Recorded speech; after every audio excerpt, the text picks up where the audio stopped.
I started taking care of the local farm for a few weeks. They left me a set of horrifying rules. I just figured out why. What were you thinking, going into the sunflowers? The old man asked, as he wound gauze around Derek's arm. What were you thinking? I saw you go into the field, too, he replied.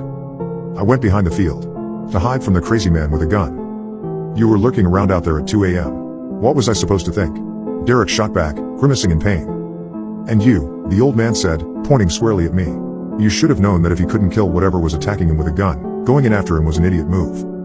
I wanted to save him, I said, arms crossed. Oh, so you were armed, too? No. He shook his head. I caught the phrase stupid kids muttered under his breath.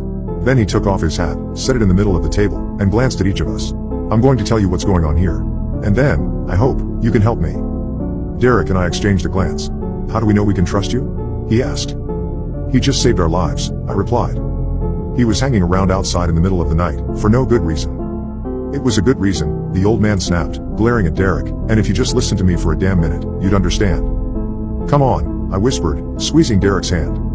Okay, fine. The old man straightened himself, and then began to speak. The Gershons started this farm almost 20 years ago. They bought the plot of land from an old widow, who had lived here her entire life.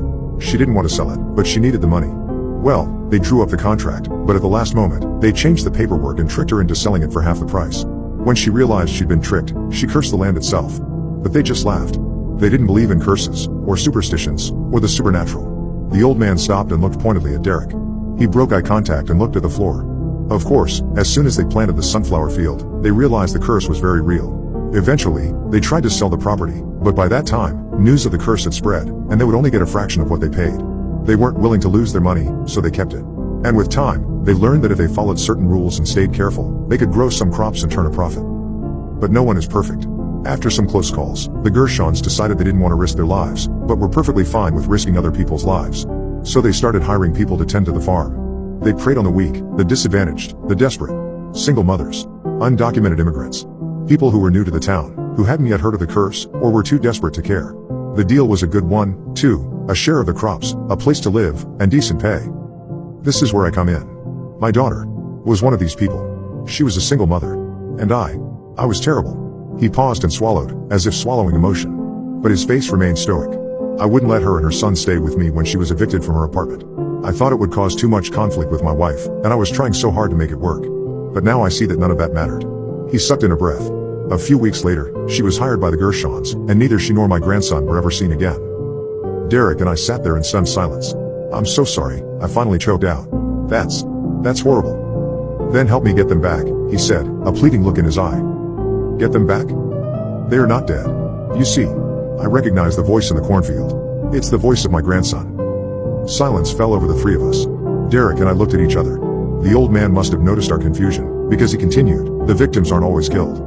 Sometimes they're transformed. Like my daughter and grandson, in the cornfield. Or the scarecrow. Or the pigs. I clapped my hands over my mouth. The pigs? He nodded. No. I called the police. When I saw one. And they came and I think tears burned my eyes. I think they killed him. I'm so sorry to hear that. But it's not your fault. The Gershons have a lot of power in this town. They have a deal with the police. Dirty cops have been known to get rid of evidence in the sunflower field. He sighed. I've devoted the past 3 years of my life to this. I've run into every obstacle, know everything there is to know. A lot of it I learned from the widow's children directly. So is there a way to get them back? The people who were transformed? I asked. Yes. I was never able to get into the house before, the Gershons made sure of that. But now, he reached into his pocket and pulled out what appeared to be a small mesh bag. Within, among what looked like dried plant material, I could make out something long and white, a bone. This is what the widow used to create the curse. Her daughter told me it was hidden behind the medicine cabinet in the bathroom, and there it was. Using this, I should be able to reverse the curse's effects. He glanced at Derek, and then back at me. So, will you help me? I paused, looking into the old man's blue eyes. And then I nodded. We began at dawn. The sun crested over the hill, sending long shadows over the path. The old man led us to the edge of the cornfield, which now in the daylight, didn't look so ominous. The stalk swayed gently in the breeze, illuminated in gold from the rising sun. Are you ready? He asked. Derek and I stood several feet away as he lifted the bag. He recited several sentences of Latin or some other language, something he'd memorized in his research, I assumed. He nearly shouted the last sentence. Then he dumped the contents of the bag on the ground. The dried leaves scattered in the wind. The bone twirled in the air, then bounced into the dirt. For a minute, nothing happened. But then I heard it, a soft rustling from within the corn. Slowly, it grew louder and louder. I grabbed Derek's hand and squeezed it, bracing myself for some eldritch horror to come out. But it had worked. A woman walked out of the corn, tall and thin, holding hands with a smiling little boy. I watched, my eyes welling up with tears, as the woman hugged her father. Then as both of them hugged the little boy. "Come on," the old man said, wiping his eyes. "It's time for you to come home." The old man started down the driveway, towards the main road, with his daughter and his grandson in his wake. Dread twisted my gut. Something felt off. He was just leaving? Without looking for the others? Without even a glance in our direction? I scanned the farm. But I didn't see anyone emerging, didn't hear any voices. "Hey!" I called out. "What about the others?" The old man stopped and turned around.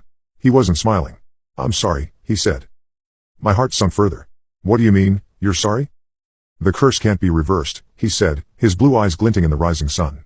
"The only way to free someone from the farm is to give someone in their place." No. He doesn't mean. "I'm sorry," the old man said. He put his arm around his daughter. She looked back at us with sadness in her eyes, holding her little boy's hand. And then he continued down the driveway. "Don't walk away," I screamed. "Emily," Derek started. "Come back here. Right now."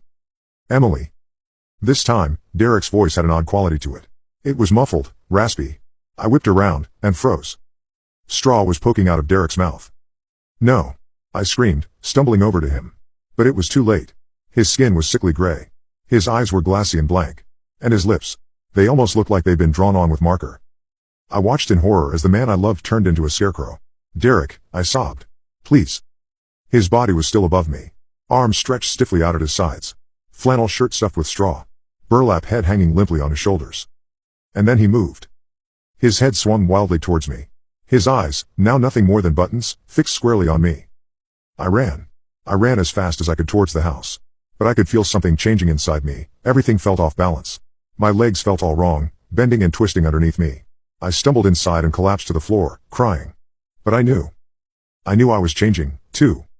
For some reason, my changes are happening more slowly than Derek's.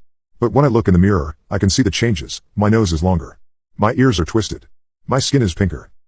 So I tried to type this up as quickly as I could. "Please, stay far away from Gershon Farm.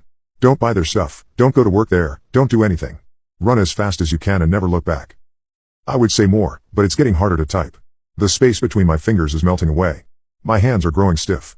In just an hour or so, they will be hooves, and I will have no way of communicating with the outside world. So please.